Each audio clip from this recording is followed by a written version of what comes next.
പടം ഭയങ്കര ചെറിയൊരു ലാഗ് ഉണ്ട്, അങ്ങനെ കുഴപ്പമില്ല. പക്ഷേ മറ്റേ ഫീൽ ഗുഡ് സബ്ജക്റ്റ് ആണ്. കാരണം ഒരുപാട് സ്ഥലത്ത് ചെറിയൊരു എന്താ പറയാ ഡയലോഗ്സ് ഇല്ലാത്ത അനുഭവപ്പെട്ടു. കാരണം ഒരുപാട് സീസൺസിൽ എന്താ പറയാ BGM ഉണ്ട്. പക്ഷെ ഇതിലൊരു അവാർഡ് പരിപാടിയുടെ മൂവിയാണ്. കാരണം അത്ര നല്ല രീതിയിൽ ഡയറക്ടർ മേക്ക് ചെയ്തിട്ടുണ്ട്. പിന്നെ ഇതില് പറയും കഴിഞ്ഞാൽ സിനിച്ചേട്ടനെ നല്ലൊരു അഭിനയമാണ്. പിന്നെ പ്രീതി ചേച്ചി, പിന്നെ വേറെ ആർട്ടിസ്റ്റ്. അപ്പൊ ഒരുപാട് ഇത് ജീവിതഗന്ധിയായിട്ടുള്ള ഒരു ഫാമിലി സബ്ജക്റ്റ് ആണ്, ഒരു ഇമോഷണൽ സബ്ജക്റ്റ് ആണ്. ഒരു കള്ളുകുടിയന്മാർക്കുള്ള ഒരു മെസ്സേജുള്ള സിനിമയാണ്. കള്ളുകുടിക്കുന്നത് നല്ലതാണ്, പക്ഷെ അത് ലൈഫ് ലോങ് കൊണ്ടുവന്നു കഴിഞ്ഞാൽ ഫാമിലി അത് നല്ലതായിട്ട് സംഭവിക്കില്ല എന്ന് പറയുന്ന മെസ്സേജ്. വെള്ളം മൂവിയിലെ മുരളിയില്ലേ, അതിൽ നിന്നും ഈ ജീവൻ വ്യത്യസ്തമാണ്.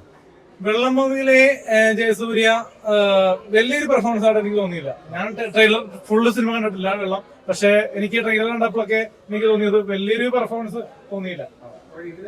ഇത് നല്ലൊരു നാച്ചുറൽ ആയിട്ട് പെർഫോമൻസ് ആയിട്ട് തോന്നി. കാരണം ജയസൂര്യ എന്ന് പറഞ്ഞാൽ ഒരുപാട് സിനിമയില് മെലോഡിയായിട്ടൊക്കെ അഭിനയിക്കുമല്ലോ, പക്ഷെ ഇത് ഒരു പുതുമ എന്നാണല്ലേ സിനിമ. അപ്പൊ അത് വർക്കൗട്ടായി പോയിട്ടുണ്ട് അത്യാവശ്യം. ഇതും ഉള്ള പുതുമുഖങ്ങളാണ്. ആ ഒരു എഫോർട്ട് എടുക്കാൻ ഡയറക്ടർ കാണിച്ച കോൺഫിഡൻസ് സ്ക്രിപ്റ്റിന്റെ ആണോ അതോ? അത് സ്ക്രിപ്റ്റിന്റെയും പിന്നെ ആ ഒരു ആർട്ടിസ്റ്റിന്റെ വാല്യൂ അല്ല, ഇതില് കഥയാണ് വലുത്.